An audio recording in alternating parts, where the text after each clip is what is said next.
Telangana anganwadi teachers and helper CITU Nizamabad జిల్లా committee ఆధ్వర్యంలో ICDS PD సుధారానికి వినతి పత్రం అందజేశారు. అంగన్వాడీలో ఆన్లైన్ విధానాన్ని రద్దు చేయాలని ఐసిడిఎస్ పీడీకి విజ్ఞప్తి చేశారు.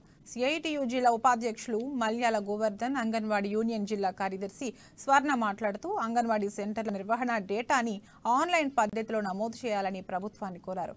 సర్కార్ తీసుకువచ్చిన నిర్భయాన్ని రద్దు చేయాలని, పాత పద్ధతిలోనే రాతపూర్వకంగా రికార్డు రాసి పద్ధతిని కొనసాగించాలని వారు డిమాండ్ చేశారు. 6 నెలలుగా పెండింగ్ లో ఉన్న సెంటర్ అద్దె, సంవత్సరం కాలంగా కూరగాయలు, గ్యాస్ బిల్లులను వెంటనే విడుదల చేయాలని డిమాండ్ చేశారు. అంగన్వాడీ ఉద్యోగుల సమస్యల పరిష్కారం కోసం ఈ నెల 19న చలో కలెక్టరేట్ కార్యాలయం కార్యక్రమాన్ని జయప్రదం చేయాలని పిలుపునిచ్చారు. ఈ కార్యక్రమంలో యూనియన్ వర్కింగ్ ప్రెసిడెంట్ రాధసులోచన, సెక్టార్ నాయకులు వాణి, లలిత, పద్మ, సునీత పాల్గొన్నారు.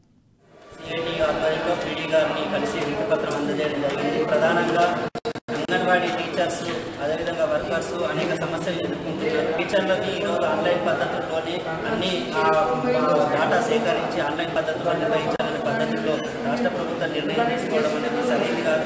ఈరోజు రాష్ట్ర ప్రభుత్వం అందిస్తున్న ఏదైతే సిమ్ కార్డులు ఉన్నాయో ఆ నెట్వర్క్ సంబంధించి అనేక సమస్యలు వస్తున్న పరిస్థితి ఉన్నది. ఆ విధానాన్ని నెట్వర్క్ సంబంధించి సిమ్ కార్డుల సమస్య పరిష్కారం చేయకుండా ఈరోజు ఆన్లైన్ పద్ధతుల్లోనే డేటా సేకరణ చేయాలని చెప్పేసి చెప్తా